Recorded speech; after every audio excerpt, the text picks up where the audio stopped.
ಶಾಂತಿ TV YouTube channel subscribe ಮಾಡಿ, bell icon press ಮಾಡಿ.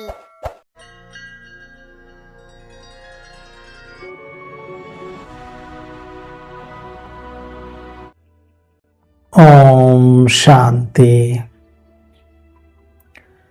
ನಾವೆಲ್ಲ ಆತ್ಮರು ಭ್ರೂ ಮಧ್ಯದಲ್ಲಿ ಸ್ಮೃತಿ ಸ್ವರೂಪರಾಗುತ್ತಾ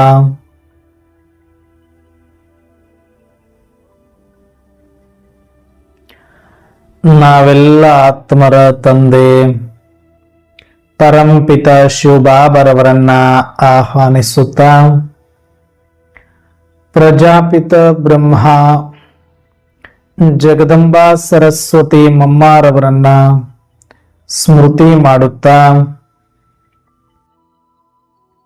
ಪ್ರತಿದಿನದಂತೆ ಈ ದಿನವೂ ಸಹ ಈ ಒಂದು ಮುರಳಿ ಚಿಂತನೆಯಲ್ಲಿ ಭಾಗವಹಿಸಿರುವ ನಮ್ಮೆಲ್ಲ ಆತ್ಮೀಯ ಸಹೋದರರಿಗೆ ಆತ್ಮೀಯವಾದ ಸ್ವಾಗತ, ಸುಸ್ವಾಗತ. ಈ ಒಂದು ಅವ್ಯಕ್ತ ಮಾಸದಲ್ಲಿ ಬಾಪ್ ದಾದಾರವರು ಸದಾ ನಮಗೆ ಛತ್ರ ಛಾಯೆಯಾಗಿ ನಮ್ಮಲ್ಲಿರುವ ಎಲ್ಲ ಲೋಪದೋಷಗಳನ್ನ ಭಸ್ಮ ಮಾಡುತ್ತಿದ್ದಾರೆ. ಈ ಒಂದು ಅವ್ಯಕ್ತ ಮಾಸದಲ್ಲಿ ಬಾಪ್ ದಾದಾರವರು ನಮ್ಮ ಅಂಗ ಸಂಘದಲ್ಲಿಯೇ ಇದ್ದು ನಮ್ಮನ್ನು ಪವಿತ್ರ ಮಾಡುತ್ತಿದ್ದಾರೆ. ಈ ಒಂದು ಅವ್ಯಕ್ತ ಮಾಸದಲ್ಲಿ ಬಾಪ್ ದಾದಾರವರು ನಮ್ಮ ಜೊತೆಯಲ್ಲಿಯೇ ಇದ್ದು ನಮ್ಮನ್ನು ಸಂತುಷ್ಟಪಡಿಸುತ್ತಿದ್ದಾರೆ. ಬಾಬಾ ತಾವು ಮಾಡುವ ಉಪಕಾರ, ತಮ್ಮ ಈ ಸಹಯೋಗ, ತಮ್ಮ ಈ ಪಾಲನೆ ಪೋಷಣೆ, ತಾವು ಮಾಡಿರುವ ತ್ಯಾಗ ತಪಸ್ಸು, ನಿಜಕ್ಕೂ ನಾವು ಯಾವ ಜನ್ಮದಲ್ಲಿಯೂ ತಮ್ಮ ಋಣವನ್ನು ತೀರಿಸಲಾಗುವುದಿಲ್ಲ. ಬ್ರಹ್ಮ ತಂದೆ, ನೀವು ನಮಗಾಗಿ ತ್ಯಾಗವನ್ನು ಮಾಡಿದ್ದೀರಿ, ತಪಸ್ಸನ್ನು ಮಾಡಿದ್ದೀರಿ, ನಿಂದನೆಯನ್ನು ಸಹಿಸಿಕೊಂಡಿದ್ದೀರಿ. ತಮ್ಮ ತ್ಯಾಗ ತಪಸ್ಸಿಗೆ, ತಮ್ಮ ಸಹನೆಗೆ ಕೋಟಿ ಕೋಟಿ ಧನ್ಯವಾದಗಳು ಬಾಬಾ. ಈ ಅವ್ಯಕ್ತ ಮಾಸದಲ್ಲಿ ನಾವು ಕೂಡ ವ್ಯಕ್ತದಿಂದ ಅವ್ಯಕ್ತರಾಗಲು, ವ್ಯರ್ಥದಿಂದ ಸಮರ್ಥರಾಗಲು ಪ್ರತಿಜ್ಞೆಯನ್ನು ಮಾಡುತ್ತೇವೆ. ತಾವು ನಮಗೆ ಶಕ್ತಿಯನ್ನು ಕೊಟ್ಟು ನಾವು ಸಂಪನ್ನರಾಗಲು ಕೃಪೆ ಮಾಡಿ ಬಾಬಾ. ತಮ್ಮ ಶ್ರೀಮತದಂತೆ ನಡೆಯುವ ಆಸಕ್ತಿ ಇದೆ, ಅದಕ್ಕೆ ಪ್ರೇರಣೆಯೂ ನೀವೇ. ದೃಢ ವಿಶ್ವಾಸವನ್ನೂ ಮಾಡಿದ್ದೇನೆ. ಒಂದಷ್ಟು ಧೈರ್ಯವನ್ನು ನೀಡಿ ಬಾಬಾ, ಶಕ್ತಿಯನ್ನು ಕರುಣಿಸು ಬಾಬಾ. ತಮಗೆ ಕೋಟಿ ಕೋಟಿ ಧನ್ಯವಾದಗಳು ಬ್ರಹ್ಮ ತಂದೆ ಶಿವ ಬಾಬರವರೇ. ನಿಮಗೆ ಕೋಟಿ ಕೋಟಿ ಧನ್ಯವಾದಗಳು.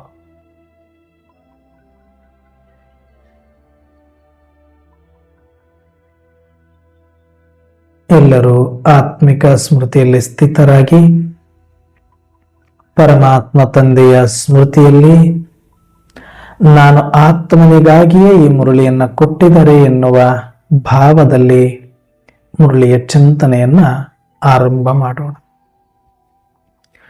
ಈ ದಿನದ ವರದಾನವಿದೆ. ಅಮೃತ ವೇಳೆಯ ಸಮಯದಲ್ಲಿ ವರದಾನಗಳನ್ನ ತೆಗೆದುಕೊಳ್ಳುವುದು ಮತ್ತು ದಾನ ಮಾಡುವುದು ಬ್ರಹ್ಮ ತಂದೆಯ ಸಮಾನ. ವರದಾನಿ ಮಹಾದಾನಿ ಭವ. ಬ್ರಹ್ಮಿ ಮುಹೂರ್ತದಲ್ಲಿ ತಂದೆಯಿಂದ ವರದಾನಗಳನ್ನು ತೆಗೆದುಕೊಳ್ಳುವುದು ಮತ್ತು ದಾನ ಮಾಡುವುದು ಹೇಗೆ ಬ್ರಹ್ಮ ತಂದೆಯ ಸಮಾನ ವರದಾನಿ ಮತ್ತು ಮಹಾದಾನಿಯಾಗಿ ಎನ್ನುವ ವರದಾನವನ್ನ ನೀಡಿದ್ದಾರೆ.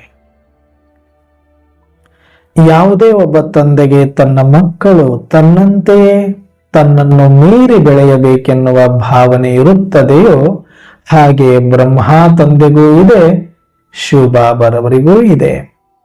ಶಿವಬಾಬರವರಿಗೆ ನಾವು ಬ್ರಹ್ಮ ತಂದೆಯಂತೆ ಆಗಬೇಕು ಅಂತ, ಬ್ರಹ್ಮ ತಂದೆಯವರಿಗೆ ನನ್ನನ್ನು ಮೀರಿಸಬೇಕು ಮಕ್ಕಳು ಅಂತ. ಇಬ್ಬರು ಒಬ್ಬರಿಗಿಂತ ಒಬ್ಬರು ಪೈಪೋಟಿಗಿಳಿದಂತೆ ನಮ್ಮನ್ನ ಶ್ರೇಷ್ಠ ಮಾಡಲು ತಮ್ಮ ಅಮೂಲ್ಯವಾದ ಸಮಯವನ್ನ ಕೊಟ್ಟಿದ್ದಾರೆ. ಹಾಗಾಗಿ ನಾವೇ ಸೌಭಾಗ್ಯಶಾಲಿಗಳು, ನಾವೇ ಅದೃಷ್ಟವಂತ ಮಕ್ಕಳಾಗಿದ್ದೇವೆ. ಹಾಗಾಗಿ ಈ ದಿನದ ವರದಾನದಂತೆ ನಾವು ಕೂಡ ವರದಾನಿ ಮತ್ತು ಮಹಾದಾನಿ ಆಗಲಿಕ್ಕೆ ಒಂದಷ್ಟು ನಾವು ಪ್ರಾಮಾಣಿಕವಾಗಿ ಪರಿಶ್ರಮವನ್ನಂತೂ ಮಾಡಲೇಬೇಕಾಗಿದೆ. ಯಾವ ಪರಿಶ್ರಮವನ್ನ ಇವತ್ತು ಬಾಬರವರು ಹೇಳಿದ್ದಾರೆ?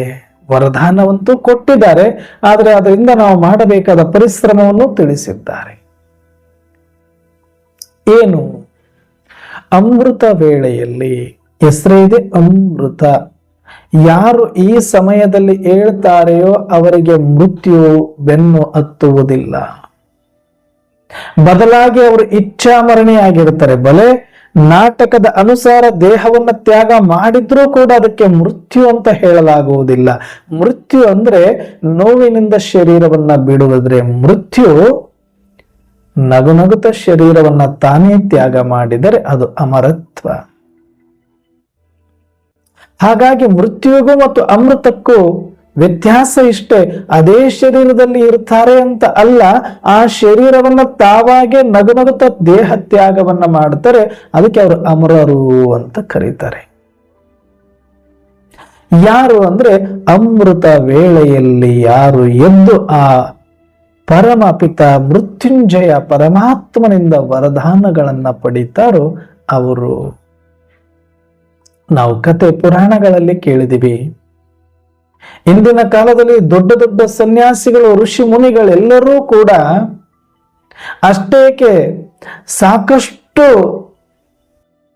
ಇತಿಹಾಸದಲ್ಲಿ ಬರುವ ಪಾತ್ರಗಳು ಕೂಡ ಆ ಪರಮಾತ್ಮನ, ಆ ಶಿವನ ಧ್ಯಾನವನ್ನ ಮಾಡಿ ವರದಾನವನ್ನ ಪಡೆದುಕೊಂಡು ಚಿರಂಜೀವಿಗಳಾಗಿದ್ರು ಅನ್ನುವಂತಹ ಕಥೆಗಳನ್ನ ನಾವು ಕೇಳ್ತಾ ಇದ್ದೀವಿ. ಆದ್ರೆ ಆ ಕಥೆಗಳಲ್ಲಿ ಪಾತ್ರಗಳನ್ನ ಯಾರ್ಯಾರಿಗೋ ತೋರಿಸಿರಬಹುದು, ಅದು ಕತೆ ಅಷ್ಟೇ. ಅದರ ಬಗ್ಗೆ ನಾವು ಆಲೋಚಿಸುವುದು ಮತ್ತು ವ್ಯರ್ಥವಾಗಿ ಸಮಯ ಕಳೆಯುವುದು ಬೇಡ. ಬದಲಾಗಿ ಆ ವರದಾನವನ್ನ ಪಡೆಯುವ ಯೋಗ್ಯರು ಮಕ್ಕಳು ನಾವೇ ಆಗಿದ್ದೇವೆ. ಅದೆಲ್ಲವೂ ನಮ್ಮದೇ ಕಥೆ ಆಗಿದೆ ಎನ್ನುವಂಥದ್ದನ್ನ ನಾವು ಬಹಳ ಹೆಮ್ಮೆಯಿಂದ ಅದನ್ನು ಅನುಭವ ಮಾಡೋಣ. ಯಾರಿಗೆ ಈ ಸಂಗಮ ಯುಗದಲ್ಲಿ ಸೃಷ್ಟಿಕರ್ತ ಶಿವತಂದೆ ಬಂದು ಸೃಷ್ಟಿಯಲ್ಲಿ ಮಹಾಪರಿವರ್ತನೆಯ ಸೂಚನೆಯನ್ನ ಕೊಟ್ಟು ಆ ಸಮಯದಲ್ಲಿ ಹೇಗೆ ಪಾರಾಗಬೇಕೆನ್ನುವ ರಾಜಯೋಗವನ್ನ ಕಲಿಸಿ ನಮಗೆ ಮುಕ್ತಿ, ಜೀವನ್ಮುಕ್ತಿಯನ್ನ ಕೊಟ್ಟು ಅಮರತ್ವವನ್ನ ನೀಡುತ್ತಾರೆಯೋ, ದಯಪಾಲಿಸ್ತಾರೆಯೋ ಅಂತಹ ಸೌಭಾಗ್ಯವನ್ನ ಪಡೆದಿರುವ ನಾವೆಲ್ಲರೂ ಕೂಡ ಆ ವರದಾನವನ್ನ ಪಡೆದಿರುವ ಅಮರ ಪುತ್ರರಾಗಿದ್ದೇವೆ, ಅಮೃತ ಪುತ್ರರು. ಅಮೃತ ಅಂದ್ರೆ ಮೃತ್ಯು ಇಲ್ಲದವರು. ಅರ್ಥ ಅದೇ ದೇಹ ಇರುತ್ತೆ ಅಂತಲ್ಲ, ದೇಹವನ್ನ ನಗುನಗುತ್ತ ತ್ಯಾಗ ಮಾಡುವಂಥವರು, ಇಚ್ಛಾ ಮರಣೆಗಳಾಗುವಂಥವರು. ಹಾಗಾಗಿ ಅವರು ಕೂಡ ಹಗಲು ರಾತ್ರಿ ತಪಸ್ಸಿನಲ್ಲಿ ಕುಳಿತು ಆ ಶಿವನ ಧ್ಯಾನವನ್ನ ಮಾಡಿ ವರದಾನ ಪಡೆದ್ರು ಅಂತ ಹೇಳ್ತಾರೆ. ಅದಕ್ಕೆ ಇಲ್ಲಿ ಬಾಬಾರವರು ಕೂಡ ಹೇಳ್ತಿದ್ದಾರೆ, ಮಕ್ಕಳೇ ನೀವು ಕೂಡ ತಂದೆಯ ಸಮಾನ, ಬ್ರಹ್ಮ ತಂದೆಯ ಸಮಾನ ವರದಾನಿ ಮಹಾದಾನಿ ಆಗಬೇಕು, ಅಮೃತ ಪುತ್ರರಾಗಬೇಕು, ಮೃತ್ಯುಂಜಯರಾಗಬೇಕು ಅಂತಂದ್ರೆ ಬ್ರಹ್ಮಿ ಮುಹೂರ್ತದಲ್ಲಿ ಎದ್ದು ಕುಳಿತು ಶುಚಿಯಾಗಿ ಪವಿತ್ರ ಸ್ಮೃತಿಯಿಂದ ಆತ್ಮಿಕ ಸ್ಮೃತಿಯಲ್ಲಿ ಬಂದು ಪರಮಾತ್ಮ ತಂದೆಯ ನೆನಪಿನಲ್ಲಿ ಕುಳಿತು ಪರಮಾತ್ಮನಿಂದ ಸಾಕಷ್ಟು ವರದಾನಗಳನ್ನ ಪಡೆಯಬೇಕು. ಆ ಸಮಯದಲ್ಲಿ ಬಹಳ ಧಾರಾಳವಾಗಿ ಬಾಬಾರವರು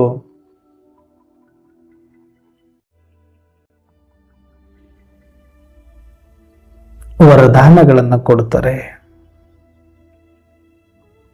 ಹೇಗೆ ಸೂರ್ಯ ಸದಾ ಬೆಳಗುತ್ತಲಿದ್ದರೂ ಕೂಡ, ಎಲ್ಲಾ ದೇಶಕ್ಕೂ ಒಬ್ಬನೇ ಸೂರ್ಯನಾಗಿದ್ದರೂ ಕೂಡ ಹಗಲಲ್ಲಿ ಸೂರ್ಯನಿಂದ ಬರುವ ಶಾಖವನ್ನ ಸಂಗ್ರಹಿಸಬಹುದೇ ಹೊರತು ರಾತ್ರಿಯಲ್ಲಿ ಅಲ್ಲ. ಆಯಾ ದೇಶಗಳಲ್ಲಿ ಯಾವಾಗ ಹಗಲು ಆಗಲೇ ಸೂರ್ಯನ ಕಿರಣಗಳನ್ನು ಪಡೆದು ಅದನ್ನು ಸಂಗ್ರಹಿಸಲು ಸಾಧ್ಯ, ರಾತ್ರಿಯಲ್ಲಿ ಅಲ್ಲ. ಹೇಗೋ ಹಾಗೆ ಪರಂಪಿತ ಪರಮಾತ್ಮನಿಂದ ಸದಾಕಾಲ ಶಕ್ತಿ ಹೋತ ಪ್ರೇತವಾಗಿ ಜಗತ್ತಿನ ಮೇಲೆ ಹರಿತಾ ಇದ್ರು ಕೂಡ ಆತನ ದಯ, ಆತನ ಕರುಣ, ಆತನ ಜ್ಞಾನ, ಆತನ ಒಂದು ಆಶೀರ್ವಾದ ಸದಾಕಾಲ ಹರಿತಾ ಇದ್ರು ಕೂಡ ನಾವು ಆ ಒಂದು ಸಮಯದಲ್ಲಿ ಮಾತ್ರ ಹೆಚ್ಚು ಸಂಗ್ರಹಣೆ ಮಾಡಲಿಕ್ಕೆ ಸಾಧ್ಯ. ಅದೇ ಅಮೃತ ವೇಳ್ಯ, ಬ್ರಾಹ್ಮೀ ಮುಹೂರ್ತ ಅಂತನೂ ಕರೀತಾರೆ. ವಿಶೇಷವಾಗಿ ಬ್ರಹ್ಮ ತಂದೆ ಆ ಸಮಯದಲ್ಲಿ ವರದಾನಗಳನ್ನ ಕೊಡ್ತಾ ಇದ್ದಾರೆ. ಶಿವಬಾಬರಂತೂ ಸದಾ ಕಾಲಕ್ಕಾಗಿ ಕೊಡ್ತಾ ಇದ್ದಾರೆ. ಆದ್ರೆ ಕೊಡುವವರು ವರದಾನಿ ಮಹಾದಾನಿ ಆದ ಮೇಲೆ ಅವರು ಇಷ್ಟೇ ಸಮಯಕ್ಕೆ ಕೊಡ್ತಾರೆ ಅಂತ ಮೀಸಲಲ್ಲ ಅದು. ಆದ್ರೆ ಆ ಸಮಯದಲ್ಲಿ ನಮಗೆ ತೆಗೆದುಕೊಳ್ಳಲಿಕ್ಕೆ ಹೆಚ್ಚು ಯೋಗ್ಯತೆ ಬರುತ್ತೆ, ಶಕ್ತಿ ಬರುತ್ತೆ ಮತ್ತು ಏಕಾಗ್ರತೆ ಬರುತ್ತೆ ಅನ್ನೋ ಕಾರಣಕ್ಕಾಗಿಯೇ ಬ್ರಾಹ್ಮೀ ಮುಹೂರ್ತ ಅನ್ನೋದು ಶ್ರೇಷ್ಠ. ಅಷ್ಟೇ ಅಲ್ಲದೆ ಒಂದು ಪ್ರಕೃತಿ ಸಹಜವಾಗಿ ಕೂಡ ಆ ಸಮಯ ನಮಗೆ ಯೋಗ್ಯ ಏಕಾಗ್ರತೆಗಾಗಿ, ಧ್ಯಾನಕ್ಕಾಗಿ, ತಪಸ್ಸಿಗಾಗಿ ಪರಮಾತ್ಮನಿಂದ, ಬ್ರಹ್ಮ ತಂದೆಯಿಂದ ವರದಾನಗಳನ್ನ ಪಡೆಯಲಿಕ್ಕೆ. ಅದಕ್ಕೆ ಇಲ್ಲಿ ಪ್ರಜಾಪಿತ ಬ್ರಹ್ಮಕುಮಾರಿ ಈಶ್ವರಿಯ ವಿಶ್ವವಿದ್ಯಾಲಯದ ಪ್ರತಿಯೊಂದು ಸೇವಾ ಕೇಂದ್ರದ ಪ್ರತಿಯೊಬ್ಬ ವಿದ್ಯಾರ್ಥಿಗೂ ಕೂಡ ಈ ನಿಯಮ ಇದೆ. ಬೆಳಿಗ್ಗೆ 2 ಗಂಟೆ 3 ಗಂಟೆಯಿಂದ ಹಿಡಿದು 4:45 ಅಥವಾ 5 ಗಂಟೆಯವರೆಗೆ ಅಮೃತ ವೇಳೆಯ ಸಮಯದಲ್ಲಿ ಮಿನಿಮಮ್ ಕಡಿಮೆ ಅಂದ್ರೂ 4ರಿಂದ 4:45, 4ರಿಂದ 5 ಗಂಟೆ, ಈ 1 ಗಂಟೆ ಆದರೂ ಮಿನಿಮಮ್ ಯೋಗಸ್ಥನಾಗಿ ಧ್ಯಾನಸ್ಥನಾಗಿ ಕುಳಿತು ಪರಮಾತ್ಮನ ಧ್ಯಾನದಲ್ಲಿ ಮುಳುಗಬೇಕು, ನೆನಪಿನಲ್ಲಿ ಮುಳುಗಬೇಕು, ಆತ್ಮಿಕ ಸ್ಮೃತಿ ಅಭ್ಯಾಸದಲ್ಲಿ ಮುಳುಗಬೇಕಾಗಿದೆ. ಸಾಧ್ಯವಾದರೆ 2 ಗಂಟೆ 3 ಗಂಟೆ, ನೀವು 2 ಗಂಟೆಯಿಂದನೂ ಹೇಳ್ಬೋದು, 3 ಗಂಟೆಯಿಂದನೂ ಹೇಳ್ಬೋದು. ಆದರೆ ಮಿನಿಮಮ್ 4ರಿಂದ 4:45 ಅಥವಾ 5 ಗಂಟೆಯವರೆಗೆ ಖಂಡಿತವಾಗಿ ನಾವು ಆ ಸಮಯದಲ್ಲಿ ಕುಳಿತು ಬ್ರಹ್ಮ ತಂದೆಯಿಂದ, ಶಿವಬಾಬರವರಿಂದ ನಾವು ವರದಾನಗಳನ್ನ ಪಡೀಲಿಕ್ಕೆ ನಮ್ಮಲ್ಲಿ ಏಕಾಗ್ರತೆ ಘಟಿಸುತ್ತದೆ. ಪ್ರಕೃತಿ ಸಹಜವಾಗಿ ಇಡೀ ದಿನ ಶಬ್ದಗಳಿಂದ, ಕರ್ಮಗಳಿಂದ ಕೂಡಿ ಹೋಗಿರುತ್ತೆ. ಆದ್ರೆ ಒಂದಷ್ಟು ಆ ಸಮಯದಲ್ಲಿ ಸತೋ ರಜೋ ತಮೋ ಅಂತ ಒಂದು ದಿನದ ಚಕ್ರದಲ್ಲಿ ನೋಡಿದ್ರೂ ಕೂಡ ಬೆಳಿಗ್ಗೆ 2 ಗಂಟೆಯಿಂದ 5ರಿಂದ 6 ಗಂಟೆಯವರೆಗೆ ಒಂದಷ್ಟು ಸತೋ ಪ್ರಧಾನ ಸಮಯ ಆ ದಿನದಲ್ಲಿ ಸಿಗೋದ್ರಿಂದ ಆ ಸಮಯ ಸ್ವಲ್ಪ ಶಾಂತವಾಗಿರೋದ್ರಿಂದ, ಆ ಸಮಯ ಸ್ವಲ್ಪ ಶಕ್ತಿಶಾಲಿ ಇರೋದ್ರಿಂದ, ಆ ಸಮಯ ಸ್ವಲ್ಪ ಶುದ್ಧ ವಾಯುವಿನಿಂದ ಕೂಡಿಯೋದ್ರಿಂದ ಇದೆಲ್ಲದರ ಸಹಯೋಗದ ಫಲವಾಗಿ ನಮ್ಮಲ್ಲಿ ಏಕಾಗ್ರತೆ ಉಂಟಾಗಿ ಆತ್ಮೆಯ ಜಾಗೃತಿ ಪಡಿಸಿಕೊಂಡು ಪರಮಾತ್ಮನನ್ನ ತಲುಪಲಿಕ್ಕೆ, ಬ್ರಹ್ಮ ತಂದೆಯಿಂದ ವರದಾನಗಳನ್ನ ಪಡೀಲಿಕ್ಕೆ ನಮಗೆ ಸಹಕಾರ ಸಿಗುತ್ತೆ.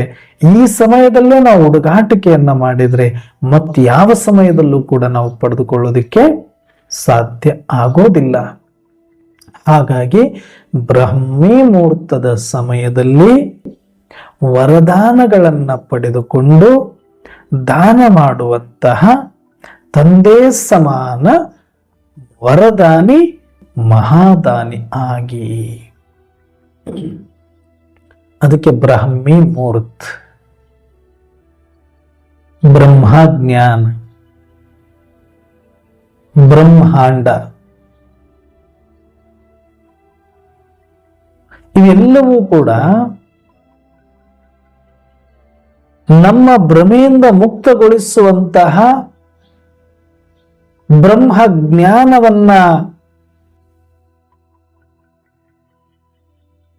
ಸಾಕ್ಷಾತ್ಕಾರ ಮಾಡಿಕೊಳ್ಳುವಂತಹ ಸಮಯವನ್ನ ಬ್ರಾಹ್ಮೀ ಮುಹೂರ್ತ ಅಂತ ಕರಿತೀವಿ. ಬ್ರಹ್ಮ ಜ್ಞಾನದಿಂದ ಬ್ರಹ್ಮಾಂಡದ ಒಡೆಯನನ್ನ ಸಾಕ್ಷಾತ್ಕಾರ ಮಾಡಿಕೊಳ್ಳೋದಿಕ್ಕೆ ಬ್ರಹ್ಮಾಂಡ ಅಧಿಪತಿ ಅಂತಲೂ ಕರಿತೇವೆ, ಬ್ರಹ್ಮಾಂಡದ ಒಡೆಯ ಅಂತ ಕರಿತೀವಿ. ಅರ್ಥಾತ್ ಆ ಮೂಲ ಲೋಕದ ಒಡೆಯ ಪರಂಪಿತ ಶಿವಬಾಬರವರೇ ಆಗಿದ್ದಾರೆ. ಹಾಗಾಗಿ ಈ ಬ್ರಹ್ಮಿ ಮುಹೂರ್ತವನ್ನ ಬಹಳ ಸೀರಿಯಸ್ ಆಗಿ ನಾವು ತಗೊಳ್ಬೇಕು. ಆ ಸಮಯದಲ್ಲಿ ನಾವು ಎಲ್ಲ ಕರ್ಮಗಳಿಂದ ಮುಕ್ತರಾಗಿರಬೇಕು, ಎಲ್ಲ ಚಿಂತೆಗಳಿಂದ ಮುಕ್ತರಾಗಿರಬೇಕು, ತಲೆಯನ್ನ ಒಂದಷ್ಟು ಖಾಲಿ ಮಾಡಿಕೊಂಡಿರಬೇಕು. ಏನಾದ್ರೂ ನಾವು ತುಂಬಿಸಿಕೊಳ್ಳಬೇಕು ಅಂದ್ರೆ ತುಂಬಿದ ಪಾತ್ರೆ ತುಂಬಿದ ಚೀಲ ತೆಗೆದುಕೊಂಡು ಹೋಗೋದಿಲ್ಲ. ಹೇಗೆ ನಾವೊಂದು ಮಾರ್ಕೆಟ್ಗೆ ಅಥವಾ ಸಂತೆಗೆ ಅಥವಾ ಏನಾದ್ರೂ ಕೊಡುವಾಗ ನಾವು ತುಂಬಿದ್ದನ್ನ ತೆಗೆದುಕೊಂಡು ಹೋಗೋದಿಲ್ಲ, ಬದಲಾಗಿ ಖಾಲಿ ಚೀಲವನ್ನ ಖಾಲಿ ಬುಟ್ಟಿಯನ್ನ ತೆಗೆದುಕೊಂಡು ಹೋಗ್ತೇವೆ. ಆಗ ಮಾತ್ರ ಅದರಲ್ಲಿ ತರಕಾರಿ ಅಥವಾ ದವಸ ಧಾನ್ಯ ಅಥವಾ ಬೆಲೆ ಬಾಳುವ ವಸ್ತುವನ್ನ ಇಡ್ಲಿಕ್ಕೆ ಸಾಧ್ಯ. ಹೇಗೋ ಹಾಗೆ ನಾವು ಅಮೃತ ವೇಳೆಯಲ್ಲೇನೋ ಎದ್ದು ಬಿಡುತ್ತೇವೆ ನಿಜ, ಆದ್ರೆ ಎದ್ದಾದ ಮೇಲೆ ತಲೆ ಕಂಪ್ಲೀಟ್ ಆಗಿ ಖಾಲಿ ಆಗಿರಬೇಕು. ಈ ತಲೆ ಒಳಗಡೆ ಯಾವುದೊಂದು ವಿಚಾರ ಇಲ್ಲ. ಶರೀರದ ಬಗ್ಗೆ ಆಗ್ಲಿ, ಸಂಬಂಧಗಳ ಬಗ್ಗೆ ಆಗ್ಲಿ, ಸಂಪಾದನೆ ಬಗ್ಗೆ ಆಗ್ಲಿ, ಅಥವಾ ಯಾವುದೇ ಹಳೆಯ ಸಾಲ ಸೂಲಗಳ ಬಗ್ಗೆ ಆಗ್ಲಿ, ಬಾರದು ಬಪ್ಪದು ತಪ್ಪದು ಅದೇನು ಬಂದದ್ದೆಲ್ಲಾನು ಬರಲಿ, ಭಗವಂತನ ದಯೆ ಒಂದಿರಲಿ ಅಂತ ನಾವು ಕಂಪ್ಲೀಟ್ ಆಗಿ ಆ ಸಮಯದಲ್ಲಿ ನಿಶ್ಚಿಂತರಾಗಬೇಕು. ರಾತ್ರಿ ಮಲಗಬೇಕಾದ್ರೆ ಇವತ್ತಿನ ಅಕೌಂಟ್ ಕ್ಲೋಸ್ ಅಂತ ಕ್ಲೋಸ್ ಮಾಡಿನೇ ಚಾವಿ ಹಾಕಬೇಕಾಗತ್ತೆ. ಬೆಳಗ್ಗೆ ಎದ್ದ ತಕ್ಷಣ ಅದರದ್ದೇ ನೆನಪು ಬರಬಾರದು. ನಿನ್ನೆಯ ಫೈಲನ್ನ ನಿನ್ನೆಯೇ ಕ್ಲೋಸ್ ಮಾಡಿ ಇವತ್ತಿನ ಹೊಸ ಚಾಪ್ಟರ್ ಬಿಳಿ ಹಾಳೆಯನ್ನ ತೆಗೆದು ಓಂ ಶಾಂತಿ ಅಂತ ಆರಂಭ ಮಾಡಿ ಆತ್ಮಿಕ ಸ್ಮೃತಿಯಲ್ಲಿ ಪರಮಾತ್ಮನ ನೆನಪಿನಲ್ಲಿ ಆರಂಭಿಸಬೇಕು. ಮತ್ತೆ ಯಾವುದೇ ದೇಹದ ಸಂಬಂಧಿತ ವಿಚಾರಗಳಾಗಲಿ, ವ್ಯರ್ಥವಾಗಲಿ, ಬಲಹೀನತೆಗಳಾಗಲಿ, ಭಯ ಆಗಲಿ, ಭ್ರಮೆ ಆಗಲಿ ನಿಮ್ಮನ್ನು ಆವರಿಸಿಕೊಳ್ಳೋದಕ್ಕೆ ಬಿಡಬಾರದು. ಇಲ್ಲಿ ತನಕ ರಾತ್ರಿ ಮಲಗುವಾಗ ಒಂದು 10 ನಿಮಿಷ ಇಡೀ ದಿನದ ಬಗ್ಗೆ ಒಂದಷ್ಟು ಏನೆಲ್ಲ ಮಾಡಿದ್ರಿ ಒಂದಷ್ಟು ರಿವೈಸ್ ಮಾಡಿಕೊಂಡು, ಏನೆಲ್ಲ ತಪ್ಪುಗಳು ಘಟಿಸಿದೆ ಅದನ್ನ ಕರೆಕ್ಷನ್ ಮಾಡಿಕೊಂಡು ಆ ಪ್ರಾಯಶ್ಚಿತ್ತವನ್ನ ಬಾಬಾರವರಿಗೆ ಅರ್ಪಿಸಿ ಮತ್ತೆ ಪ್ರತಿಜ್ಞೆಯನ್ನ ಮಾಡಿ, ನಾಳೆಯ ದಿನ ಇನ್ನಷ್ಟು ಉತ್ತಮವಾಗಿ ನಾನು ಕಳೀತೇನೆ, ಸಫಲವನ್ನ ಮಾಡಿಕೊಳ್ತೇನೆ, ಸಾರ್ಥಕ ಮಾಡಿಕೊಳ್ತೇನೆ ಬಾಬಾ ಅನ್ನುವಂಥ ಪ್ರತಿಜ್ಞೆಯ ಮೂಲಕ ಭಗವಂತನಿಗೆ ಅರ್ಪಿಸಿ ಪಶ್ಚಾತ್ತಾಪದಿಂದ ನಾವು ನಿಶ್ಚಿಂತವಾಗಿ ಮಲಗಿದ್ರೆ ಬೆಳಗ್ಗೆ ಎದ್ದ ತಕ್ಷಣನೇ ಯಾವುದೇ ಗಲಿಬಿಲಿ ಬರೋದಿಲ್ಲ, ಯಾವುದೇ ಒತ್ತಡ ಇರೋದಿಲ್ಲ. ತಲೆ ಎಷ್ಟು ಖಾಲಿ ಇರ್ತದೋ, ತಲೆ ಎಷ್ಟು ತಣ್ಣಗಿರ್ತದೋ ಅಷ್ಟು ನೀಟಾಗಿ ಅಮೃತ ವೇಳೆ ಯೋಗ್ಯದಲ್ಲಿ ಖಾಲಿ ಇದ್ದಷ್ಟು ಪರಮಾತ್ಮನಿಂದ ವರದಾನಗಳನ್ನ ಪಡೆದುಕೊಳ್ಳೋದಕ್ಕೆ ಸಾಧ್ಯ ಆಗುತ್ತೆ. ಎದ್ದ ತಕ್ಷಣನೇ ನೀವು ಮನೆ ಕೆಲಸ, ದೇಹದ ಕೆಲಸ, ಇನ್ನೊಂದು ಮತ್ತೊಂದು ಅಂತ ಓಡಾಡ್ತಾ ಹೋದ್ರೆ ಆಗೋದಿಲ್ಲ. ಒಂದಷ್ಟು ಶುಚಿ ಮಾಡಬೇಕು, ಶುಚಿ ಮಾಡ್ಕೊಳ್ಳಿ. ಒಂದಷ್ಟು ಫ್ರೆಶ್ ಆಗಬೇಕು, ಫ್ರೆಶ್ ಆಗಿ ನೀವಿರುವ ಸ್ಥಾನವನ್ನು ಒಂದಷ್ಟು ಫ್ರೆಶ್ ಮಾಡ್ಕೊಳ್ಬೇಕು, ಮಾಡಿ. ಆದ್ರೆ ಒಂದು ಸಲ ಯೋಗಕ್ಕೆ ಕೂತ ಮೇಲೆ ಒಂದೇ ಒಂದು ಸಿಂಗಲ್ ಥಾಟ್, ಒಂದೇ ಒಂದು ಸಿಂಗಲ್ ವಿಚಾರವೂ ಕೂಡ ನಿಮ್ಮನ್ನ ಆಚೆ ಈಚೆ ಅಲುಗಾಡಿಸದಂತೆ ಕಂಪ್ಲೀಟ್ ಆಗಿ ಅವುಗಳನ್ನ ದೂರ ಮಾಡಿಕೊಂಡು ನಾನಾಯ್ತು, ನನ್ನ ಸ್ಮೃತಿ ಆಯಿತು, ಅದಾದ್ಮೇಲೆ ನೋಡ್ಕೊಳ್ಳೋಣ. 2 ಗಂಟೆ ಆದ್ಮೇಲೆ 3, 4, 5, 6 ಗಂಟೆ ಅಥವಾ 5:45 ಅಥವಾ 4:45, 5 ಗಂಟೆಗೆ ಮುಗಿಸ್ಕೊಳ್ಬೇಕಾದ್ರೆ 6 ಗಂಟೆ ಆದ್ರೆ ಬೆಸ್ಟ್. 2 ಗಂಟೆಗೆದ್ರೆ 6 ಗಂಟೆ, 3 ಗಂಟೆಗೆದ್ರೆ 7 ಗಂಟೆ, 4 ಗಂಟೆಗೆದ್ರೆ 8 ಗಂಟೆವರೆಗೂ ನೀವು ಮೌನ ಕಂಪಲ್ಸರಿ ಮಾಡಲೇಬೇಕು. ಒಂದು 4 ತಾಸು ಮಿನಿಮಮ್ ಮೌನ ಮಾಡಲೇಬೇಕು. ಮೌನ ಅರ್ಥ ಬಾಯಿಗೆ ಪ್ಲಾಸ್ಟ್ ಹಾಕೊಂಡಿರೋರ ತರ ಯಾರಾದ್ರೂ ಮನೆಗೆ ಬಂದು ಮಾತಾಡಿಸಿದ್ರು ಸನ್ನೆ ಮಾಡೋದಾಗ್ಲಿ, ಅಥವಾ ಮನೆಯಲ್ಲಿ ಅನಿವಾರ್ಯ ಇದ್ರು ಮಾತಾಡದೇ ಇರುವಂತ ವೃತ್ತ ಅಲ್ಲ ಇದು. ಅದು ಔಪಚಾರಿಕ ನಿಯಮ ಆಗಬಾರದು. ಅನಿವಾರ್ಯ ಅವಶ್ಯ ಇದ್ರೆ 1-2 ಮಾತು ಮೆಲು ಧ್ವನಿಯಲ್ಲಿ ಆತ್ಮಿಕ ದೃಷ್ಟಿಯಲ್ಲಿದ್ದು ಮಾತನಾಡ್ಲಿಕ್ಕೆ ಅವಕಾಶ ಇದೆ. ಅದನ್ನೇ ದುರುಪಯೋಗ ಮಾಡಿಕೊಳ್ಳಬೇಡಿ, ಅದನ್ನೇ ಜಾಸ್ತಿ ಬಳಸಲಿಕ್ಕೆ ಅವಶ್ಯಕತೆ ಹೋಗ್ಬಿಡಿ. 4 ಮಾತಾಡೋದ್ರಲ್ಲಿ 1 ಮಾತಾಡಿ ಮುಗಿಸಿ ಮತ್ತು ಮನೆಯವರಿಗೆ ಮೊದಲೇ ಅದನ್ನ ತಿಳಿಸಿ. ಜೊತೆಗೆ ನೀವು ಕೂಡ ಯಾವುದೇ ವ್ಯವಹಾರ ಇದ್ರೂ 8 ಗಂಟೆಯ ಮೇಲೇನೆ ಫೋನ್ ರಿಸೀವ್ ಮಾಡುವುದ ಅಭ್ಯಾಸವನ್ನ ಮಾಡ್ಕೊಳ್ಳಿ. ಅಲ್ಲಿಯ ತನಕ ಯಾವ ಫೋನಿಗೂ ಅವಕಾಶ ಇಲ್ಲ ನೀವು ಮಾಡೋದಕ್ಕಾಗ್ಲಿ ಅಥವಾ ರಿಸೀವ್ ಮಾಡೋಕ್ಕಾಗ್ಲಿ. ಅನಿವಾರ್ಯ ಸಂದರ್ಭಗಳನ್ನು ಹೊರತುಪಡಿಸಿ ಅಭ್ಯಾಸವನ್ನ ನೀವು ಮಾಡಿಕೊಂಡಿದ್ದೆ ಆದ್ರೆ ಖಂಡಿತವಾಗಿ ನಿಮ್ಮಲ್ಲಿ ಪರಿವರ್ತನೆ ಬರಲಿಕ್ಕೆ ಸಾಧ್ಯತೆ ಇದೆ. ಮತ್ತೆ ಅಮೃತ ವೇಳೆಯಲ್ಲಿ ಒಂದು ಸಲ ತಾವು ಯೋಗಕ್ಕೆ ಕುಳಿತುಕೊಂಡಾಗ ಕಂಪ್ಲೀಟ್ ಆಗಿ ಕಣ್ಣು ತೆರೆದಿದ್ರು, ಕಿವಿ ತೆರೆದಿದ್ರು, ಮನಸ್ಸಿದ್ರೂ ಕೂಡ ಮನಸ್ಸು ಒಳಮುಖವಾಗಿ ಹರಿಬೇಕು ಹೊರತಾಗಿ ಹೊರಮುಖವಾಗಿ ಅಲ್ಲ. ಏನಿದ್ರು ಆತ್ಮದಲ್ಲಿ ಬಂದು ಕುಳಿತುಕೊಳ್ಬೇಕು. ಮನಸ್ಸು ಬುದ್ಧಿಗಳು ಆತ್ಮವನ್ನೇ ನೋಡಬೇಕು, ಆತ್ಮವನ್ನೇ ಅನುಭವಿಸ್ಬೇಕು, ಆತ್ಮದಲ್ಲೇ ಲೀನ ಆಗಬೇಕು. ಲೀನ್ ಅಂತ ಏನು ಬಾಬಾ ಕರೀತಾರೆ, ಅದೇ ತರ ನನ್ನ ಆತ್ಮದೊಳಗಡೆ ಮನಸ್ಸು ಲೀನ ಆಗಬೇಕು.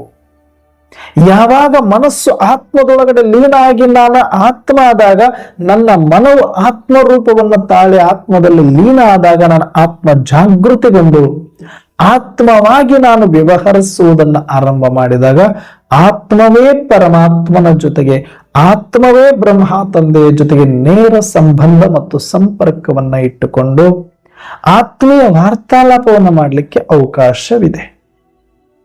ಅದನ್ನು ಹೊರತುಪಡಿಸಿ ಆತ್ಮೀಯ ವಾರ್ತಾಲಾಪ ಅಂದ್ರೆ ಆತ್ಮಕ್ಕೆ ಸಂಬಂಧಪಟ್ಟ ವಿಚಾರಗಳಷ್ಟೇ ಇರಬೇಕಲ್ಲ ಹೊರತಾಗಿ ಶರೀರ ಸಂಸಾರ ವ್ಯವಹಾರಗಳಿಗಾಗಿ ಸಂಬಂಧಪಟ್ಟ ವಿಚಾರಕ್ಕೆ ಅವಕಾಶ ಇಲ್ಲ. ಹಂಗೂ ಒಂದ್ ವೇಳೆ ಏನಾದ್ರೂ ಬಾಬರವ್ರಿಗೆ ತಿಳಿಸಬೇಕು ಅಂತಂದ್ರೆ ಆಫ್ಟರ್ 8 o'clock ಬಾಬಾ ಯಾವಾಗ್ಲೂ ಇರ್ತಾರೆ. ಇಲ್ಲ ನೋಡಿ ಅಮೃತ ವೇಳೆಯಲ್ಲಿ ಇಟ್ಟರೆ ಪವರ್ಫುಲ್.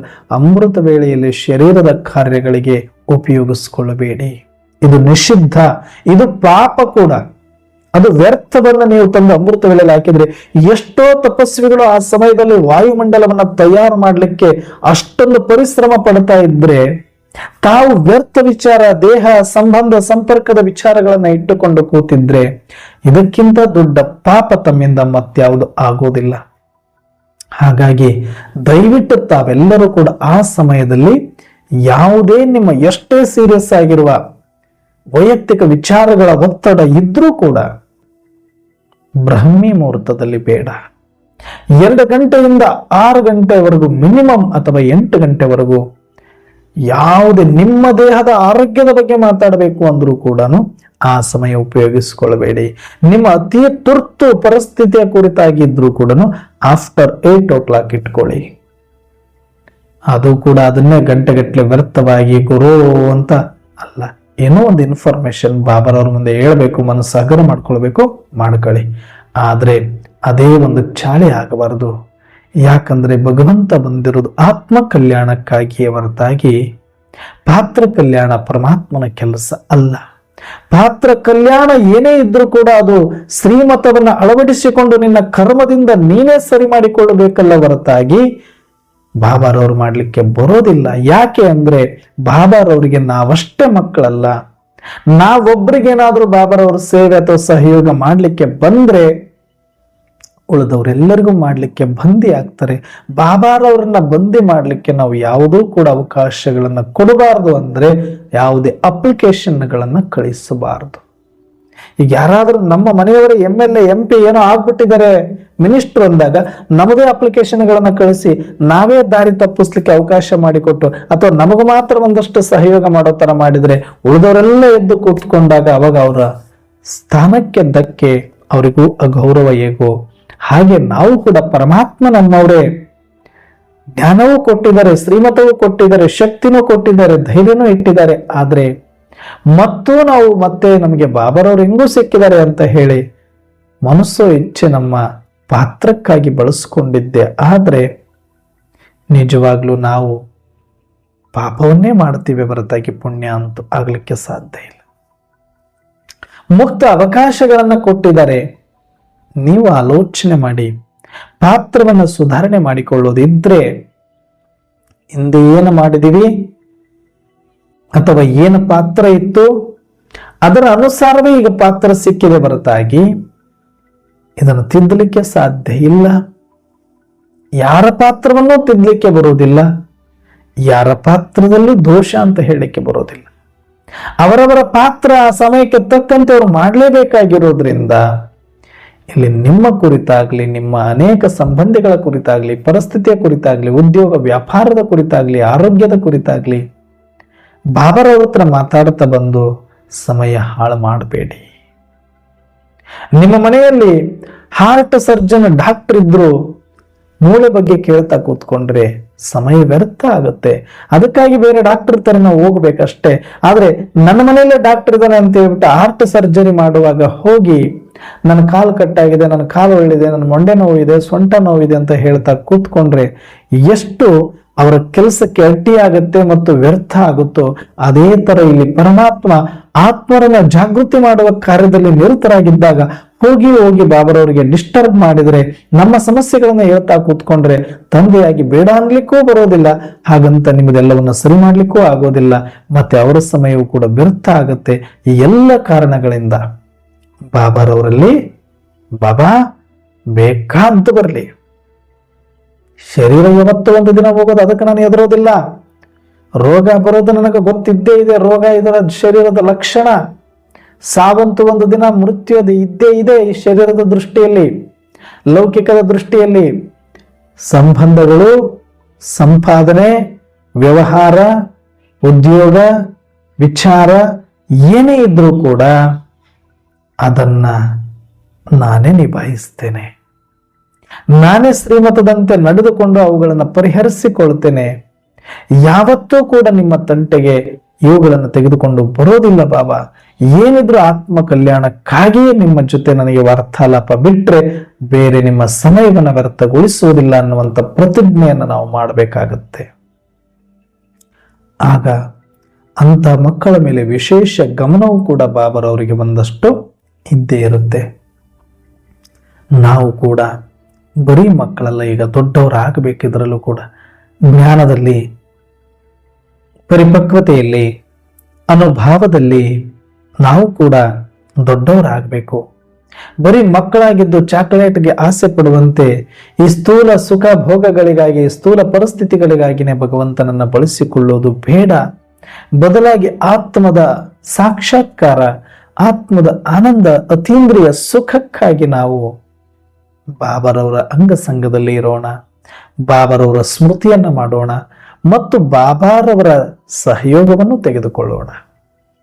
ಈ ಮುಖೇನ ನಾವು ಕೂಡ ಬರೀ ಸ್ವಾರ್ಥ ಪುರುಷಾರ್ಥಿಗಳಾಗದೆ ನಿಸ್ವಾರ್ಥ ಅಥವಾ ಆತ್ಮ ಕಲ್ಯಾಣದ ಪುರುಷಾರ್ಥವನ್ನು ಮಾಡುವಂತ ಶ್ರೇಷ್ಠ ಪುರುಷಾರ್ಥಿಗಳ ಲಿಸ್ಟಲ್ಲಿ ಬರಬೇಕು ಅಂದ್ರೆ ಬ್ರಹ್ಮಿ ಮುಹೂರ್ತವನ್ನ ಕಡ್ಡಾಯವಾಗಿ ಅನುಭವ ಮಾಡಬೇಕು. ಪ್ರತಿನಿತ್ಯ ತಪ್ಪದೆ ಮುರಳಿಯನ್ನ ಕೇಳಲೇಬೇಕು. ಭಗವಂತ ಕೊಡುವಂತಹ ಒಂದು ಪತ್ರ, ಅದು ನಮಗೆ ಮಾರ್ಗಸೂಚಿ, ಅದೇ ದಿಕ್ಸೂಚಿ. ಅದು ಯಾವುದೇ ಒಂದು ಆಟವನ್ನ ಆರಂಭಿಸುವ ಮುನ್ನ ಆಟದ ನಿಯಮವನ್ನ ಹೇಳಿಕೊಡ್ತಾರೆ. ಆಟದ ನಿಯಮವಿಲ್ಲದೆ ಆಟವನ್ನ ಆರಂಭನೂ ಮಾಡ್ಲಿಕ್ಕಾಗೋದಿಲ್ಲ. ಹಂಗ ಮಾಡಿದ್ರೆ ಆಟಕ್ಕೆ ಅರ್ಥನೂ ಇರೋದಿಲ್ಲ. ಹೇಗೋ ಹಾಗೆ ನಮ್ಮ ಪ್ರತಿಯೊಂದು ದಿನದ ಜೀವನವನ್ನು ಆರಂಭಿಸುವುದಕ್ಕೆ ಒಂದಷ್ಟು ಸೂಚನಾ ಫಲಕಗಳನ್ನ ಕೊಡ್ತಾರೆ. ಆ ಸೂಚನೆಗಳನ್ನ ತಲೆಯಲ್ಲಿಟ್ಟುಕೊಂಡು ಇವತ್ತಿನ ಕರ್ಮಗಳನ್ನ ಮಾಡ್ತಾ ನಾವು ಇವತ್ತಿನ ಡೇ ಟು ಡೇ ಲೈಫ್ ಅಲ್ಲಿ ಅವುಗಳನ್ನು ಅನುಭವ ಮಾಡಿದ್ರೆ ಮಾತ್ರ ನಾವು ಬದುಕಿದ ರೀತಿಗೆ ಒಂದು ಅರ್ಥ ಇರುತ್ತೆ. ಇಲ್ಲ ಅಂದ್ರೆ ಭಗವಂತ ಅದಕ್ಕೆ ಜವಾಬ್ದಾರಿ ಅಲ್ಲ. ಯಾರು ಅಮೃತ ವೇಳೆಯನ್ನ ಮಾಡೋದಿಲ್ವೋ, ಯಾರು ಪ್ರತಿನಿತ್ಯ ಆ ಒಂದು ಸಮಯದಲ್ಲಿ ಮುರಳಿಯನ್ನ ಬೆಳಿಗ್ಗೆ ಕೇಳೋದಿಲ್ವೋ, ಹಾಗೆಯೇ ಅವರು ದಿನನಿತ್ಯ ಕರ್ಮಗಳನ್ನ ಮಾಡಿದ್ರೆ ಅದಕ್ಕೆ ಹೊಣೆಗಾರ ಬಾಬಾರವರು ಅಲ್ಲ. ಮತ್ತೆ ಹೊಣೆಗಾರ ಅಂತ ಮಾತ್ರಕ್ಕೆ ಮುರಳಿ ಕೇಳಿ ಹೋಗ್ಬಿಟ್ಟು ನಾನು ಏನೇ ಮಾಡ್ತೀನಿ ಅಂತಂದ್ರು ಅಲ್ಲ. ಮುರಳಿ ಅನ್ನೋದು ಇವತ್ತಿನ ದಿನದಲ್ಲಿ ನಿನ್ನ ಧಾರಣೆ ಹೇಗಿರಬೇಕು, ನಿನ್ನ ಸ್ಮೃತಿ ಹೇಗಿರಬೇಕು, ನಿನ್ನ ಕರ್ಮ ಹೇಗಿರಬೇಕು ಅನ್ನೋದನ್ನ ಕಲಿಸಿರ್ತಾರೆ.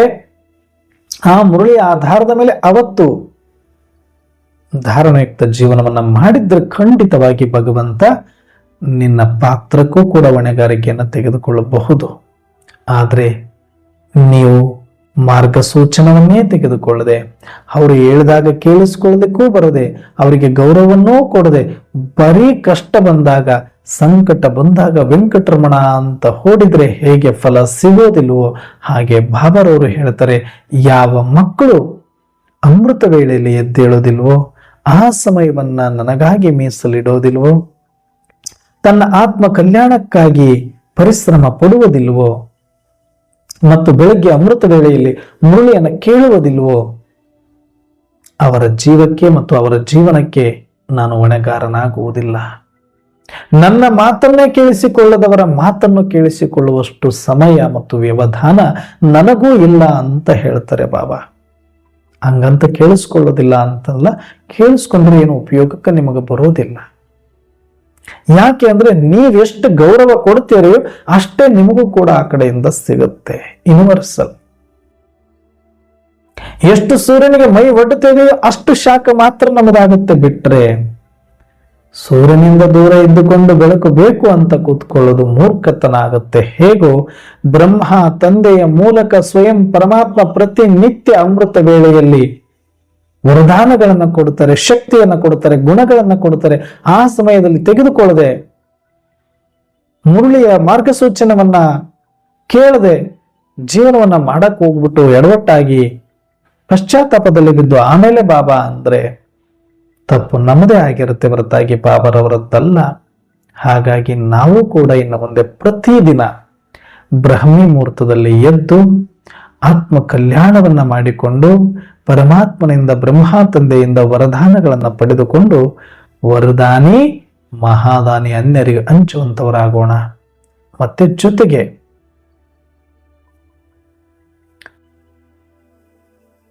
ನಾವೆಲ್ಲರೂ ಕೂಡ ಯೋಗಿಗಳಾಗಿದ್ದೇವೆ. ಇಡೀ ದಿನದಲ್ಲಿ ನಮ್ಮಲ್ಲಿ ಶಾಂತಿ ಇರಬೇಕು, ಕ್ರೋಧ ಮುಕ್ತರಾಗಿರಬೇಕು, ಪವಿತ್ರರಾಗಿರಬೇಕು, ಶಾಂತಚಿತ್ತರಾಗಿರಬೇಕು, ಸಂಯಮದಲ್ಲಿರಬೇಕು ಅನ್ನುವಂಥ ನಿಯಮ ಇದೆ ನಮಗೆ. ಅದಕ್ಕೆ ಸ್ಲೋಗನ್ ಅಲ್ಲಿ ಹೇಳ್ತಾರೆ ಬಾಬಾ, ಕ್ರೋಧಿಯ ಕೆಲಸ ಕ್ರೋಧ ಮಾಡುವುದು, ತಮ್ಮ ಕೆಲಸ ಸ್ನೇಹ ನೀಡುವುದು. ಯಾರಿಗೆ ಸಾಧ್ಯ ಇದು? ಜಗತ್ತು ಎಲ್ಲ ಪಾತ್ರಗಳನ್ನು ಅಳವಡಿಸಿಕೊಂಡಿದೆ, ಇಲ್ಲಿ ಒಳಗೊಂಡಿದೆ. ಕ್ರೋಧ ಮಾಡೋರಿದ್ದಾರೆ, ಕೋಪ ಮಾಡೋರಿದ್ದಾರೆ, ನಿಂದೆ ಮಾಡೋರಿದ್ದಾರೆ, ಹುಡುಗಾಟಿಕೆ ಮಾಡೋರಿದ್ದಾರೆ, ಎದುರಿಸುವವರಿದ್ದಾರೆ, ಬೆದರಿಸುವವರಿದ್ದಾರೆ,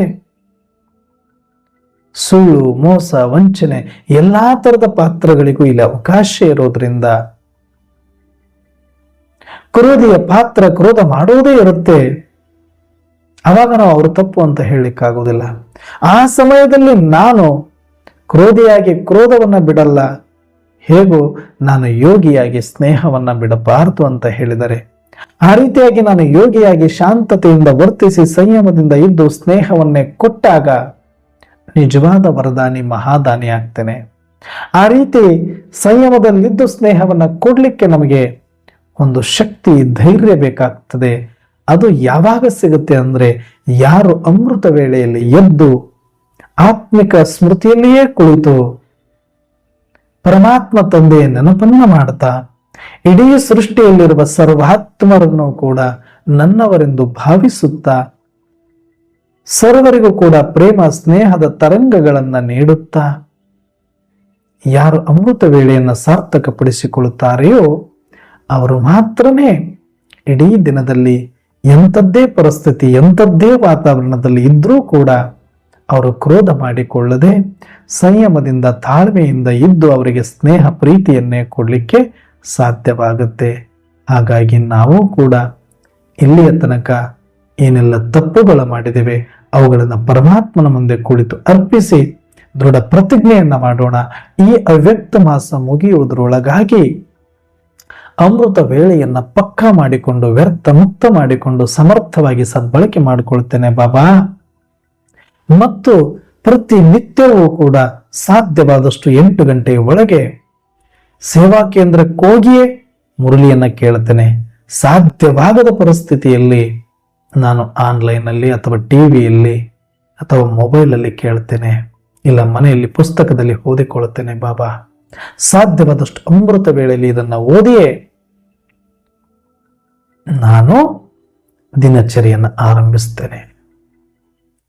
ಸೆಂಟರ್ಗೆ ಹೋಗಿ ಕೇಳೋರು, ಇಲ್ಲ ನಾವು ಸಾಯಂಕಾಲ ಸೆಂಟರ್ಗೆ ಹೋಗ್ತೇವೆ, ಕ್ಲಾಸ್ ಕೇಳ್ತೇವೆ ಅಂದ್ರೆ ಬೆಳಿಗ್ಗೆ ಅಮೃತ ವೇಳೆಯಲ್ಲಿ ಪುಸ್ತಕದಲ್ಲಿ ಓದಿಕೊಳ್ಳಿ, ಇಲ್ಲ ಮಧುಬನದ ವಾಣಿಯನ್ನಾದ್ರೂ ಕೇಳಿಸ್ಕೊಳ್ಳಿ, ಇಲ್ಲ ಮೊಬೈಲಲ್ಲಿ ಬರುವಂತಹ ಯಾವುದೇ ಅಕ್ಕಂದ್ರ ಮಾಡಿರ್ತಕ್ಕಂಥ ತಮಗೆ ಇಷ್ಟ ಆಗುವಂತ ಕ್ಲಾರಿಟಿ ಇರುವಂತಹ ಯಥಾರ್ಥದಲ್ಲಿರುವಂತಹ ಪೂರ್ತಿ ಮುರಳಿಯನ್ನಂತೂ ಕೇಳಲೇಬೇಕು. ಈಗ ನಾನು ಮಾಡ್ತಾ ಇರೋದು ಮುರಳಿ ಚಿಂತನೆ, ಇದು ಯಾವಾಗ ಬೇಕಾದರೂ ಕೇಳಿ. ಆದ್ರೆ ಮುರಳಿ, ಬಾಬಾರವರು ಕೊಡುವಂತ ಮುರಳಿ ಕಂಪ್ಲೀಟ್ ಆಗಿ ಪ್ರತಿದಿನ ನೀವು ಸೇವಾ ಕೇಂದ್ರಕ್ಕೆ ಹೋಗಿ ಕೇಳೋದು ಸಾಯಂಕಾಲ ಅಂದ್ರೆ ಬೆಳಿಗ್ಗೆ ಮನೆಯಲ್ಲಿ ಒಂದು ಸರಿ ಅಮೃತ ವೇಳೆಯಲ್ಲಿ ಕೇಳಲೇಬೇಕು. ಆದಾಗ ಮಾತ್ರ ಇವತ್ತಿನ ಡೈರೆಕ್ಷನ್ ಪಡೆದುಕೊಂಡು ನಾನು ಜೀವನ ಆರಂಭ ಮಾಡ್ತಾ ಇದ್ದೇನೆ ಅಂತ ಅನ್ನಿಸ್ಬೇಕು ನಿಮಗೆ. ಅದು ಕೇಳದೆ ಹೊರತು ನಿಮ್ಗೆ ಎಷ್ಟು ಅರ್ಥ ಆದ್ರೂ ಪರವಾಗಿಲ್ಲ, ಒಂದು ಸಲ ಓದೋದ್ರಲ್ಲಿ ತಪ್ಪಿಲ್ಲ. ಜಾನಕಿ ದಾದೇಜಿಯವರೇ ಅಷ್ಟು ವಯಸ್ಸಾಗಿದ್ರು ಕೂಡ, ಅಷ್ಟು ವರ್ಷದ ಪುರುಷಾರ್ಥಿ ಆದಿ ರತ್ನರಾಗಿದ್ರು ಕೂಡ ದಿನಕ್ಕೆ 10ರಿಂದ ಅದರ ಮೇಲೇನೆ ಕೂಡ ಅವರು ಮುರಳಿಯನ್ನು ಓದ್ತಾ ಇದ್ರು ಅನ್ನುವಂಥದ್ದು ನಾವೆಲ್ಲರೂ ಕೇಳಿಯೇ ಇದ್ದೀವಿ. ಹಾಗಾಗಿ ನಾವು 2 ಸಲ 3 ಸಲ 4 ಸಲ 5 ಸಲ ಓದೋದ್ರಲ್ಲಿ ಅಂತ ಏನು ಅತಿಶಯೋಕ್ತಿ ಇಲ್ಲ. ಓದಲೇಬೇಕು ನಾವು. ಓದದ ಹೊರತು ಗಟ್ಟಿಯಾಗೋದಿಲ್ಲ, ಗಟ್ಟಿಯಾಗದ ಹೊರತು ನಮ್ಮಲ್ಲಿ ನಿಲ್ಲೋದಿಲ್ಲ. ಹಾಗಾಗಿ ಜ್ಞಾನಕ್ಕಿಂತ ಶಕ್ತಿಶಾಲಿ ಆಯುಧವು ಮತ್ತೊಂದಿಲ್ಲ. ನಹಿ ಜ್ಞಾನೇನ ಸದೃಶ್ಯಂ ಅಂತ ಹೇಳ್ತಾರೆ. ಹಾಗಾಗಿ ಅಂಧಕಾರವನ್ನು ಕಳೆಯುವ, ಭಯವನ್ನ ಮುಕ್ತ ಮಾಡುವ ಮತ್ತು ನಮ್ಮ ಎಲ್ಲ ಬಂಧನವನ್ನು ಕಿತ್ತೆಸೆಯುವ ತಾಕತ್ತು ಈ ಜ್ಞಾನದಲ್ಲಿದೆ. ಬಾಬಾರವರ ಮುರಳಿಯನ್ನ ಕೇಳಿ ಶಕ್ತಿಶಾಲಿಗಳಾಗಿ ಪ್ರತಿದಿನದ ಸಂಯಮದ ಕರ್ಮಗಳನ್ನು ನಾವು ಮಾಡ್ತಾ ಬಂದಾಗ ಒಂದು ಪರಿವರ್ತನೆ ಖಂಡಿತವಾಗಿ ಬರುತ್ತೆ. ಹಾಗಾಗಿ ಈ ಅವ್ಯಕ್ತ ಮಾಸ ಮುಗಿಯುವುದರೊಳಗಾಗಿ ನಾವು ಅಮೃತ ವೇಳೆಯನ್ನೂ ಪಕ್ಕ ಮಾಡಿಕೊಳ್ಳೋಣ. ಸಾಧ್ಯವಾದಷ್ಟು 4 ಗಂಟೆಗಳ ಆಂತರಿಕ ಮೌನವನ್ನು ಮಾಡೋಣ, ಬಹಿರಂಗದ ಮೌನವನ್ನು ಮಾಡೋಣ, ಜೊತೆಗೆ ಮುರಳಿಯನ್ನು ಕೂಡ ಕೇಳಿ ದಿನವನ್ನು ಆರಂಭಿಸೋಣ ಅಂತ ಬಾಬಾರವರ ಮುಂದೆ ಈ ದಿನ ಪ್ರತಿಜ್ಞೆಯನ್ನ ಮಾಡಿ ಇವತ್ತಿನ ಚಿಂತನೆಯನ್ನ ಮುಕ್ತಾಯ ಮಾಡೋಣ. ಅಚ್ಚ, ಓಂ ಶಾಂತಿ. ಓಂ ಶಾಂತಿ ಟಿವಿ ಯೂಟ್ಯೂಬ್ ಚಾನೆಲ್ ಸಬ್ಸ್ಕ್ರೈಬ್ ಮಾಡಿ, ಬೆಲ್ ಐಕಾನ್ ಪ್ರೆಸ್ ಮಾಡಿ.